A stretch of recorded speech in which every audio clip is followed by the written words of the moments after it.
மூன்றாம் கட்ட வெற்றி. கைத்தட்டுங்க ஒரு அவருக்கு. மனிதனுக்கு 3 பகுதிகள் இருக்கிறது. ஒன்று ஆவி, இன்னொன்று ஆத்மா, இன்னொன்று சரீரம்.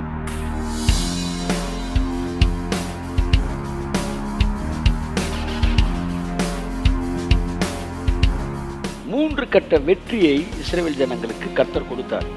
ஃபர்ஸ்ட் விக்டரி ஓவர் ஈஜிப்ட், அதாவது எகிப்தின் மீது வெற்றி. அடுத்து வனாந்தரத்திலே வெற்றி. அடுத்து கானான் மீது வெற்றி.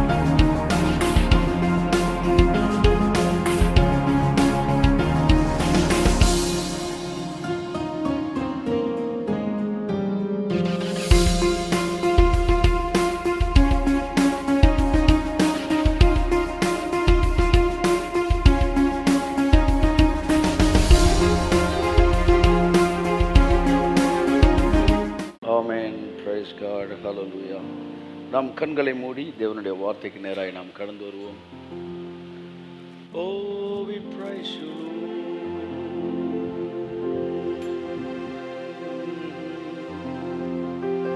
என் வாழ்விலே இயேசுவே, நீர் போதும் என் வாழ்விலே. மலை போல துன்பம் என்னை சூழும் போது அதை பனி போல உருகிட செய்பவரே. கரங்களை தட்டி கர்த்தருக்கு நன்றி சொல்லுவோம்.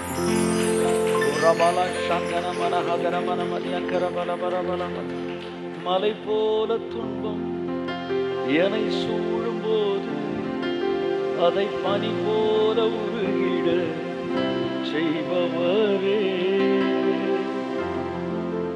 கண்மணி போல் என்னை காப்பவரே, துணை நின்று நீர் போதும் என் வாழ்விலே. இயேசுவே, நீர் போதும் என் வாழ்விலே. எங்களோடு கூட பேசும் இயேசு கிறிஸ்துவின் நாமத்தில் பிதாவே, ஆமென். சந்தோஷமாக இருப்பீர்கள் என்று நான் நம்புகிறேன். நீதிமொழிகள் 4ஆம் அதிகாரம் 18ஆம் வசனம் சொல்கிறபடி, நீதிமானுடைய பாதை நண்பகல் வரைக்கும் அதிகமாய் பிரகாசிக்கிற சூரியனுடைய பிரகாசத்தை போல்தான் இருக்கும். ஆகவே நம்ம இன்னொரு ஜாதகம் பார்க்க வேண்டியதில்லை. ஏற்கனவே நம்முடைய ஜாதகத்தை வேதம் தெளிவாய் சொல்லுது. இந்த ஸ்டார் இருக்கிறவனுக்கு லைஃபு பிரைட் ஆகிட்டே தான் இருக்கும். அதனால் இதை தாண்டி நான் ஒரு தீர்க்க தரிசனத்துக்கு நான் தேட வேண்டியதில்லை, நான் அலைய வேண்டியதில்லை. ஏனென்றால் வேதம் சொல்கிறது, அதிக உறுதியான தீர்க்க தரிசன வசனம் என்ன செய்கிறது, எனக்கு கொடுக்கப்பட்டு இருக்கிறது. இதை தாண்டி ஒரு கன்ஃபர்மேஷன் உங்களுக்கு கொடுக்கணும்னு நினச்சிட்டாருன்னா உங்கள் லைஃப்பில், உங்கள் வாழ்க்கையில் கிராஸ் பண்ணி உங்களை நிப்பாட்டி உங்களுக்கு ப்ராஃபஸி சொல்லிடுவார். பாருங்கள், கழுதையை தேடி போனவனை கிராஸ் பண்ணுறாரு கர்த்தர். உங்கள் வேர்டு உங்களை கிராஸ் பண்ணும். கை தட்டுங்க ராமன். ஸோ என்னுடைய ஜாதகம் என்ன? நீதிமொழிகள் 4:18, நீதிமொழிகள் 15:19, ஏசாயா 45:2, ஏசாயா 45:4, அப்போஸ்தலர் 12:10. தீஸ் ஆல் மை ஜாதக். இதுதான் என்னுடைய ஜாதகம். ஸோ இந்த நம்பர்லாம் என் வாழ்க்கையில் நிறைவேறும். அவன் நகரவாசலுக்கு போகிற கதவண்டை வந்தபோது அது தானாய் திறந்தது. உங்கள் கதவெல்லாம் தானா திறக்கும். நீங்கள் போய் நின்னீங்கன்னா தானா திறக்கும். அப்போஸ்தலர் 12:10 தானா திறக்கும். நான் உனக்கு முன்பாக போய் கோணலானவைகளை செவ்வையாக்குவேன். உங்கள் வாழ்க்கையில் அதுதான் கன்ஃபார்மாக நடக்கும். ஆமென் சொல்லுங்கள். So that is what the destination. ஆகவே அது உங்கள் வாழ்க்கையில் நடக்கும் என்பதை இந்த வசனம், இருளுள்ள ஸ்தலத்தில் எப்படி ஒரு டார்க் பிளேஸில் பேட்டரி லைட்டை உறுதியாக கையில் பிடிச்சிக்கிட்டு ஒரு டார்ச் லைட்டை பிடிச்சிட்டு நீங்கள் போகிறீங்களோ, அப்படி உங்கள் வாழ்க்கையில் இந்த வசனத்தை வச்சுக்கணும். ஏனென்றால் மலை போல பிரச்சனை வந்தாலும் சங்கீதம் 97:5 சொல்லுது, அது பனி போல உருகிவிடும். ஸோ மவுண்டைன் லைக் ப்ராப்ளம்ஸ், அதாவது அப்படின்னா big in size, immovable problem, அதை அசைக்கவே முடியாது. டாக்டர் சொல்லியிருப்பாங்க, நோ சான்ஸ் சார், இந்த வியாதிலாம் ஒன்றுமே செய்ய முடியாது. மலை போல துன்பம் என்னை சூழும் போது, அடுத்த வரி பாடும்போது நீ கை தட்டிடணும். அதை பனி போல செய்பவரே. ஆமென். ஸோ அது எவ்வளவு பெரிய பிரச்சனையாக அசையாதது மாதிரி இருந்தாலும் அவர் வார்த்தையை அனுப்பி, பைபிள் சொல்லுது சங்கீதம் 97:5, அதை பனி போல உருகிடச் செய்து விடுவார். அது இருக்காது. மெழுகை போல அது உருக பண்ணுவார். ஸோ பர்வதங்கள் அவர் சமூகத்தில் மெழுகு போல உருகும். ஆகவே முடியாது அப்படின்னு எதுவுமே கிடையாது என்கிற மனநிலையோடு நீங்கள் அமர்ந்திருக்கும்படி அழைக்கிறேன். உங்கள் பிரச்சனை எவ்வளோ பெருசாக இருந்தாலும் பயப்படாதீங்க. உங்கள் கூட இருக்கிறவர் அதை விட பெரியவர் என்பதை ஒரு நாளும் மறந்துடாதீங்க. உங்கள் தேவை எவ்வளவு பெருசாக இருந்தாலும் அதை பற்றி பயப்படாதீங்க. என் தகப்பன் அதை விட பெரியவர். அதை நீங்கள் மறந்துடவே கூடாது. ஓரல் ராபர்ட் யூனிவர்சிட்டி கட்டும்போது எத்தனையோ கோடிக்கணக்கான ரூபா பணம் தேவைப்பட்டுச்சு, டாலர்ஸ் அவருக்கு தேவைப்பட்டுச்சு. இவ்வளோ பெரிய யூனிவர்சிட்டி எப்படி நான் கட்ட போகிறேன், பாதியில் நின்றுச்சு பணம் இல்லாமல், எப்படி கட்ட போகிறேன்னு பார்த்துக்கிட்டு இருக்கும்போது அது பல நூறு அடி உயரத்தில் நிற்கிது, பாதியில் நிற்கிது. அதை பார்த்துக்கிட்டே இருக்கும்போது அவர் தரிசனத்தில் அதுக்கு பின்னாடி அதை விட பெரிய சைஸில் ஏற்றி நின்னாராம். இன்னும் சொன்னாரா, ஓரல் ராபர்ட், உன் யூனிவர்சிட்டி பெருசு கிடையாதுரா, உன் யூனிவர்சிட்டியோட நான் தான் பெரியவில்லை. உங்கள் ப்ராஜெக்ட் எவ்வளோ பெரிய கோடியாக இருக்கலாம், ஆனால் அதை விட பெரிய தேவன் மத்தியில் இருக்கிறார். ஆகவே நீங்கள் தேவனுடைய வார்த்தையோடு இணைந்துருங்க. வார்த்தை கிடைக்கிற இடத்தோடு இணைந்துருங்க. ரெண்டும் ரொம்ப முக்கியமானது. ஆமாம், தங்கத்தையும் மறந்துடக்கூடாது, தங்கம் இருக்கிற இடத்தையும் மறந்துடக்கூடாது. ஆமாம், தங்கம் பத்திரமா தான் இருக்கு, ஆனால் எங்கே வச்சோன்னு தான் தெரியல. ஐயோ, இடம் ரொம்ப முக்கியம். தங்கத்தை எங்கே வச்சோம், பீரோவில் வச்சுட்டு நீங்கள் போய் கிச்சனில் தேடிட்டு இருக்கக்கூடாது. தங்கம் இங்கே தான் இருக்குன்னா உன் பொக்கிஷம் எங்கேயோ அங்கே உன் இருதயம் இருக்கும். ஸோ எங்கே தேவனுடைய வார்த்தை உங்களுக்கு கடந்து வருதோ, you just be connected with the word of God and the place where God is speaking to you. சரி அன்புக்குரியவர்களே, உங்கள் பிரச்சனை எதுவாக இருக்கலாம், ஆனால் ஆவியானவர் நீங்கள் சொல்கிறாரு அது இருக்காது மானே, அது இருக்காது. நீ இருப்ப, நான் இருப்பேன், ஆனால் பிரச்சனை இருக்காது. எல்லாம் சொல்லுங்க, அவர் இருப்பார், நான் இருப்பேன், ஆனால் பிரச்சனை இருக்காது. நாளைக்கு நான் இருப்பேன், ஆனால் என் பிரச்சனை இருக்காது. கரங்களை தட்டி கர்த்தருக்கு நன்றி சொல்லுவோம். திரும்பவும் மழை போல என்னை சூழும் போது, அதை பனி போல, மலை போல துன்பம் என்னை சூழும் போது, அதை பனி போல உருகிட செய்பவரே. வலது கருத்து உயர்த்தி, மலை போல துன்பம் என்னை சூழும் போது, அதை பனி போல உருகிட. இன்னும் ஒரு தடவை சொல்லுங்க, மலை போல துன்பம் என்னை சூழும் போது, அதை பனி போல உருகிட செய்பவரே. கரங்களை கட்டி கர்த்தருக்கு. அவர் மலையை பனியா உருக்குவார், அவர் மலையை பனி போல உருக்குவார், மலையை மெழுகை போல உருக்குவார்னு சொல்ல சொல்ல சொல்ல இப்போ உங்களுக்குள்ள வர்ற விசுவாசம் என்ன விசுவாசம்னா, மலைகளை பேர்க்கத்தக்க விசுவாசம். இந்த 97:5 கனெக்ட் ஆன விசுவாசம் மலையை பேர்க்கிற விசுவாசம். இந்த ஃபெய்த்து இந்த வேர்டோட கனெக்ட் பண்ணவன் எப்படி இருப்பான்னா, மலையெல்லாம் புரட்டி விட்டுருவான். ஸோ அதனால் முடியாதது எதுவும் கிடையாது. உங்கள் தேவன் பெரியவர். உங்கள் மனது டிரான்ஸ்ஃபார்ம் ஆவதாக. ஆமென், டிரான்ஸ்ஃபார்ம் ஆவதாக. கர்த்தர் உங்களை ஆசீர்வதிப்பார். எவ்வளோ பெரிய துக்கத்தோடு நீங்கள் அமர்ந்திருந்தாலும் இது எப்படி சால்வ் ஆகும்னு நினச்சிங்கன்னா, அது சால்வ் ஆயிரும். அவ்வளோதான். சொல்லுங்கள், அது சால்வ் ஆயிரும். கார் ஓட்டி போயிட்டு இருக்கும்போது ஒரு 1 கிலோமீட்டர் தூரத்தில் இன்னொரு கார் கிராஸ் ஆகுது ரோட்டை. அதை பார்த்தோன்னு இங்கே நீ காரை பிரேக் அடிப்பியா? அடிக்க மாட்டேன், நீ போயிட்டே தான் இருப்ப. ஏன் தெரியுமா? நீ அங்கே போகிறதுக்குள்ளே அந்த கார் கிராஸ் ஆயிரும். நாளைக்கு பிரச்சனையை நீ இன்றைக்கி உட்காந்து யோசிச்சுக்கிட்டு இருக்கிற. கர்த்தர் சொல்கிறார், நீ நாளைக்கு போகிறதுக்குள்ளே அது போயிடும். கண்ட்ரோல்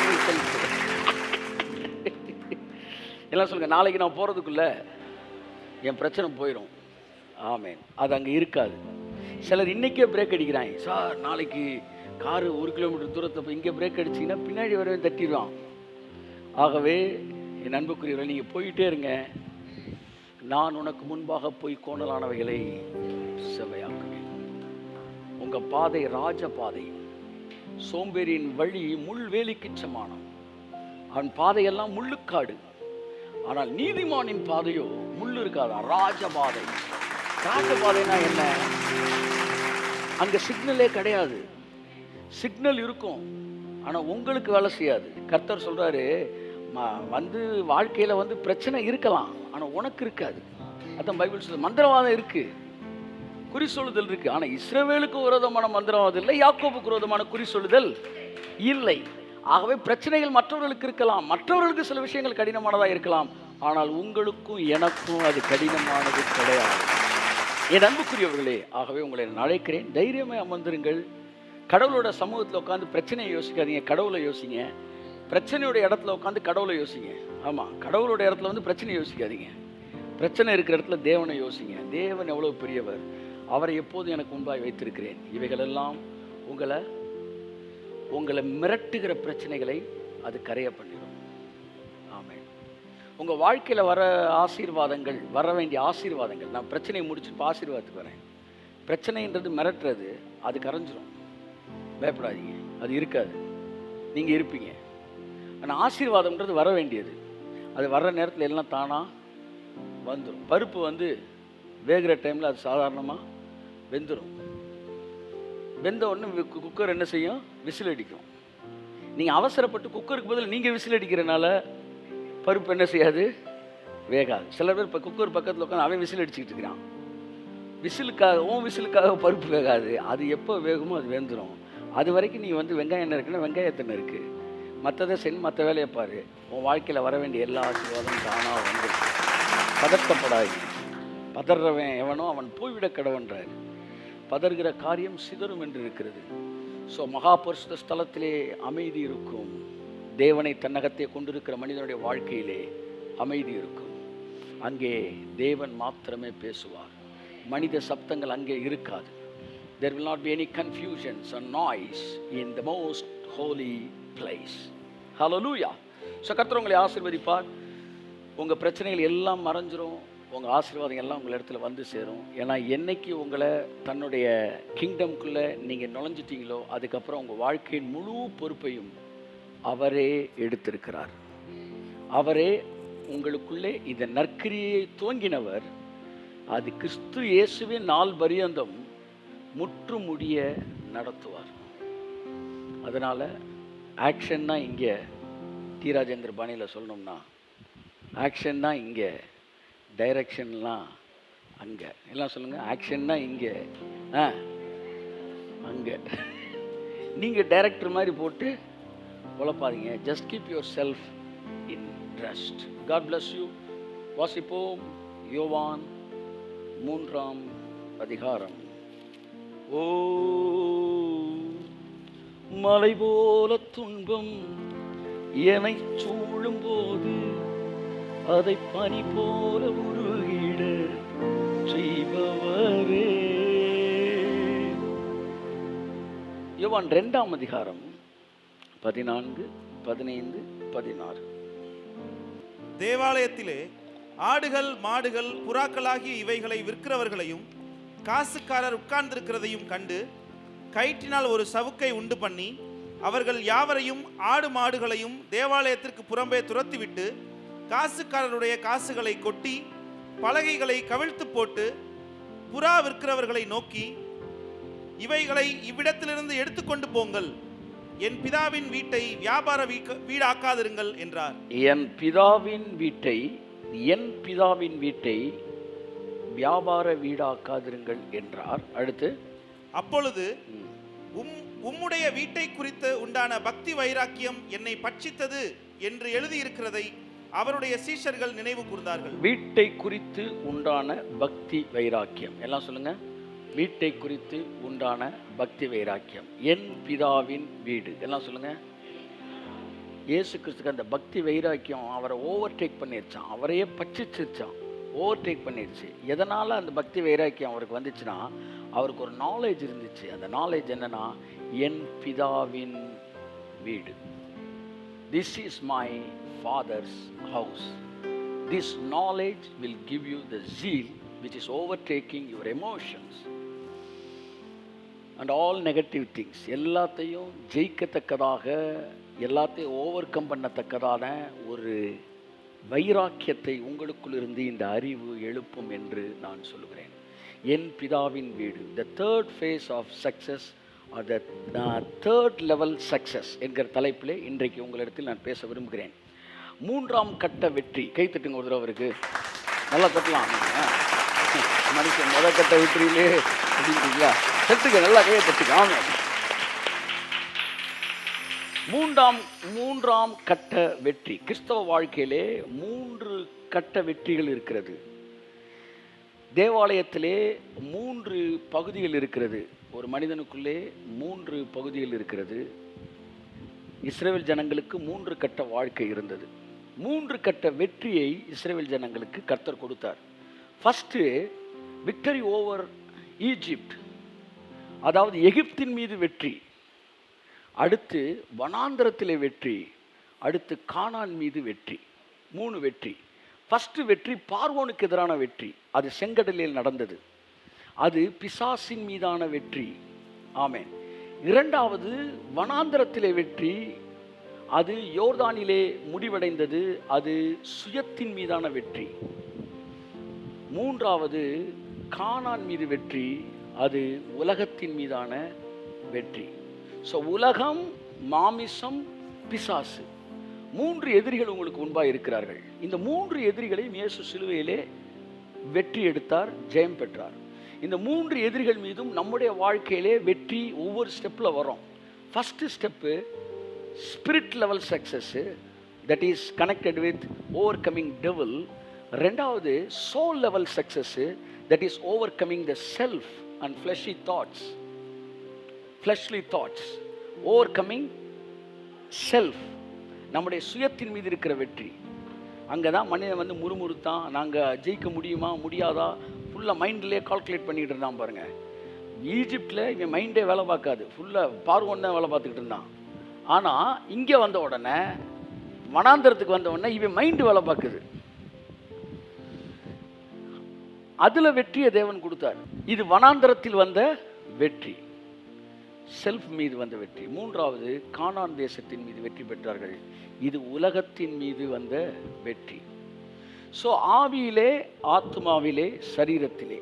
என் அன்புக்குரியவர்களே, ஆபிரகாம், ஈசாக்கு, யாக்கோபு என்பவர்கள் கோத்திர பிதாக்களாய் அவர்கள் வந்து அவருடைய பிதாவாய் இருந்தார்கள். பிதாக்களின் தேவனாய கர்த்தர் ஆபிரகாம், ஈசாக்கு, யாக்கோபு என்பவர்களின் தேவனாய கர்த்தர் என்று சொன்னார். ஆபிரகாம் என்பவன் connect, it is he signifies the spirit, Isaac signifies the soul and Jacob signifies the body. ஏற்கனவே சொல்லியிருக்கிறேன். ஏன் யாக்கோபு ரொம்ப இடக்கு முடக்கு பண்ணிட்டே இருந்தான்னா, அவன் சரீரத்தோடு தொடர்புடையவன். ஈசாக்கு ஒபே பண்ணுறான். சோல் வந்து ஈசாக்கு பிலீவ் பண்ணான், அப்பாவை, அப்பா சொன்னதை நம்பி கூட போனான். ஸ்பிரிட் லீட் பண்ண அந்த சோல் போகும்போது அங்கே சக்ஸஸ் நடக்குது. என் அன்புக்குரியவர்களே, இந்த வெற்றி ஒவ்வொரு படிப்படியாக கடந்து வருகிறது. மகா பரிசுத்தலத்தில் தேவன் அசைவாடுகிறார். அடுத்த பரிசுத்த ஸ்தலம், அடுத்து வெளிப்பிரகாரம் என்று 3 பகுதியில் இருப்பது போல மனிதனுக்கு 3 பகுதியில் இருக்கிறது. ஒன்று ஆவி, இன்னொன்று ஆத்மா, இன்னொன்று சரீரம். நீங்கள் கர்த்தராகிய இயேசு கிறிஸ்துவை சொந்த ரட்சகராக ஏற்றுக்கொள்ளும் போது you got deliverance and victory over your spirit. The spirit, it becomes the control of God. தேவனுடைய it comes under the control of God. தேவனுடைய கண்ட்ரோலுக்குள்ளே இந்த ஸ்பிரிட் என்ன செய்து கடந்து வருது. அதற்கு பிறகு ஒவ்வொரு நாளும் நீங்கள் வேதத்தை வாசிக்க வாசிக்க உங்கள் இருதயம் வந்து மறுரூபம் அடையும் போது உங்கள் சோல் கண்ட்ரோலுக்கு வருது.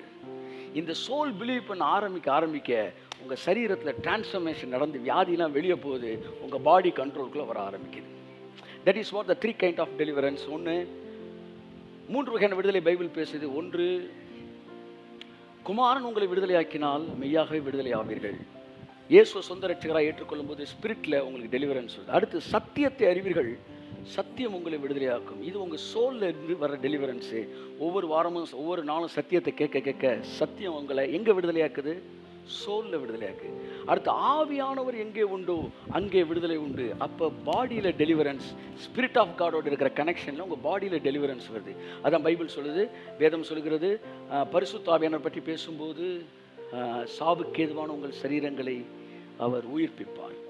So Holy Spirit is connected with body, The Heavenly Father is connected with the Spirit. Jesus Christ is connected with the soul. Obedience. So நம்மளோட வாழ்க்கையில் நம்ம என்னைக்கு இயேசு ஏற்றுக்கொள்கிறோமோ அப்போ நம்ம ஆவி தேவனுடைய சிங்காசனம் போட்டிருக்கிற இடமா மாறுது. அதற்கு பிறகு கம்ப்ளீட் ரூலிங் ஸ்பிரிட் மட்டும் காட்ஸ் கண்ட்ரோலில் வருது. உங்கள் முழு உடம்பும் இந்த உலகத்தோட கணக்கில் இருந்தாலும் உங்கள் ஸ்பிரிட் மட்டும் தேவனுடைய கண்ட்ரோலில் இருக்குது. அங்கே இருந்து தான் உங்கள் சரீரத்துக்கு தேவன் கடந்து வருகிறார். இப்போ இந்த இடத்துல இயேசு கிறிஸ்து என் பிதாவின் வீடு அப்படின்னு பேசுகிறார் பார்த்தீங்களா? அப்படி பேசுகிறத பற்றி தான் நான் கொஞ்சம் நேரம் உங்கள்கிட்ட பேசி, என் அன்புக்குரியவர்களே, இந்த இடத்துல இயேசு கிறிஸ்து சொல்லுகிறார், என் பிதாவின் வீட்டை வியாபார வீடாக்காதீர்கள். ஸோ டெம்பிள், ஆலயத்தை இயேசு என் பிதாவோட வீடு அப்படின்றார். மகாபரிசு ஸ்தலத்திலே தேவன் என்ன செய்கிறார்? வாசம் செய்கிறார். அது தேவனுடைய டைரக்ட் கண்ட்ரோல், பரலோகத்தோட டைரக்ட் கண்ட்ரோல் அந்த பூமியில் இருந்துச்சு. எங்கெல்லாம் மகாபரிசு ஸ்தலம் இருந்துச்சோ அங்கெல்லாம் அந்த எத்தனை ஸ்கொயர் ஃபீட்டோ அத்தனை ஸ்கொயர் ஃபீட்டும் பிதாவாய தேவனுடைய ஃபுல் கண்ட்ரோலுக்குள்ளே இருக்குது. அந்த ஸ்தலத்தை அவர் வாசம் செய்கிற ஸ்தலமாகவே அவர் தெரிந்து கொண்டார். அங்கே பாருங்கள், ஆசாரியன் அவனை காலில் சங்கிலியை கட்டி தான் அனுப்புகிறாங்க. இதெல்லாம் நம்ம கேள்விப்பட்டிருக்கிறோம். அவன் பாவத்தோடோ அல்லது நுழையும் போது அவன் அங்கே என்ன செய்கிறான்? செத்துருவான். அதுக்கப்புறம் அவனை தூக்குறதுக்கு இன்னொருத்தன் உள்ளே போனால் அவனும் செத்துருவான்றனால அந்த சங்கிலியை இது கட்டியிருக்காங்கன்னா செத்துட்டுறாங்கன்னா அவன் அந்த மணி கட்டி விட்டுருப்பாங்களாம். அந்த சவுண்டு கேட்குற வரைக்கும் பார்ட்டி உயிரோடு தான் இருக்குது அப்படின்ட்டு வெளியில் வெயிட் பண்ணுவாங்க. சப்போஸ் மணி சவுண்டு நின்றுச்சுன்னா நமஸ்தே மேரே பாபா மறுக்கையான்ட்டு இவன் போய் அவசரத்தில் கரண்ட்டில் கை வச்சுருக்கவனை தூக்கக்கூடாது. அப்படி இவன் போனால் இவனும் காலி ஆயிடுவான். அதனால் அந்த சங்கிலியை காலில் கட்டிவிட்டா அதை பிடிச்சி அவன் பாடியை இழுப்பாயலாம் ஜல்லுன்னு வெளியே. ஸோ தட் அந்த டோட்டல் ஸ்கொயர் ஃபீட் எத்தனையோ அது எல்லாமே தேவனோட டைரக்ட் கண்ட்ரோலில் இருந்துச்சு. டைரக்ட் கண்ட்ரோலுக்குள்ளே அது வருது. என் அன்புக்குரியவர்களே, அது தேவனுடைய வாசஸ்தலம், என் பிதாவோட வீடு அப்படின்னாரு. இந்த வீட்டை நீங்கள் எப்படி வியாபார வீடாக மாற்றுவீங்கன்னு சொல்லி டேபிளெல்லாம் கவுத்தி விட்டார். டேபிளை கவுத்தி விட்டார்னோடனே நீங்கள் ஏதோ டீ கடை டேபிள் மாதிரி ஒரு டேபிள் இருக்கும் அப்படின்னு நினைக்காதீங்க. டீ கடை டேபிளே நீங்கள் கவுத்தி விட முடியாது.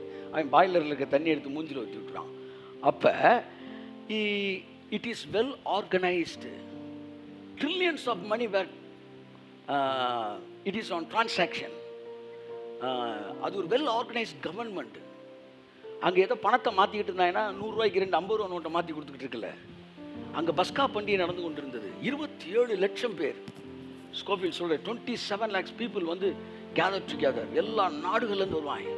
ஒவ்வொருத்தரும் ஒவ்வொரு கரன்சி கொண்டு வருவாங்க. அந்த ஆசாரியனெல்லாம் சின்னல அம்புட்டு பேரும் அதை மார்க்கெட் பிளேஸாக மாற்றிருந்தாங்க. ஆசாரியன்ட்ட போய் ஒரு ஆடை கொடுத்தோம்னா அந்த ஆசாரியன் என்ன செய்வானா, அப்படியே பார்த்துட்டு ஏதாச்சும் ஒரு குறை, காது சரியில்லையே அப்படின்றானா, ஐயா இன்னொரு ஆடு நான் வாங்க முடியாதியா, நான் வாங்கிட்டு வந்துட்டேன் நான். அப்படியா? இப்போ பார்த்து கவனிச்சு விடு சார், நடந்தது சார், கவனிச்சு விடு, இந்தாங்கய்யா. ஆடு ஓகே ஓகே போகலாம். இங்கிட்ட டக்குன்னு ரூபாய் வாங்குறது, ஆடு சரியாக இருக்குள்ள கொண்டு போ, பலி செலுத்தலாம். இப்படி பல கோடியை அந்த இடத்துல என்ன செஞ்சுருக்கிறாங்க, டிரான்சாக்ஷன் நடந்திருக்கு. கத்துறான், என்கிட்ட ஆடு சவுண்டு மாடு சவுண்டு. ஏன் உள்ள நுழைஞ்சவர் அவருக்கு ஒன்று தெரியும், இந்த ஸ்தலம் என் பிதாவுடைய வாசஸ்தலம். அப்ப உனக்கு எவ்வளவு தைரியம் இருந்தா, ஆங்கிலத்தில் அப்படிதான் இருக்கு, how dare that you change my father's house into a market place. உனக்கு என்ன தைரியம் இருந்தா என் பிதாவோட வீட்டை நீ வியாபார ஸ்தலமா மார்க்கெட் சந்தை கடையா மாத்துவ அப்படின்னு சொல்லி அந்த வெல் ஆர்கனைஸ்டு அந்த டிரான்சாக்ஷன் சென்டரை அப்படியே தூக்கி விட்டார். சார் இது ஒரு டேபிள் கிடையாது சார், அந்த இடத்தை அடிச்சு துவம்சம் பண்ணிட்டார் சார். என்ன தைரியம் சார் உங்களுக்கு அப்படின்னு நான் கேட்டேன். அவர் சொல்றாரு, உனக்கு என்ன, அவனை பார்த்து கேட்குற, உனக்கு என்னடா தைரியம், உனக்கு how dare that you can change my father's house into a market place. இவர் தனக்கு என்ன தைரியம்னே பேசல, நீ எப்படி எவ்வளோ தைரியத்தில் என் பிதாவோட ஸ்தலத்தை நீ மாற்ற போச்சு அப்படின்னாரு. அப்போ அந்த இடத்த கொஞ்ச நேரத்தில் இருக்கிறவனை எல்லாரையும் அடித்து துரத்தி அந்த இடத்த க்ளீன் பண்ணார். என்னைக்கு ஒரு இடம் உங்கள் அப்பாவுடைய வாசஸ்தலம் நீ கண்டுபிடிக்கிறியோ, அன்னைக்கு உன்னுடைய ஸ்தலத்தில் இருக்கிற எதிர்மறையான காரியங்கள் உன்னுடைய எல்லையை விட்டு வெளியேற்றப்படுகிறது.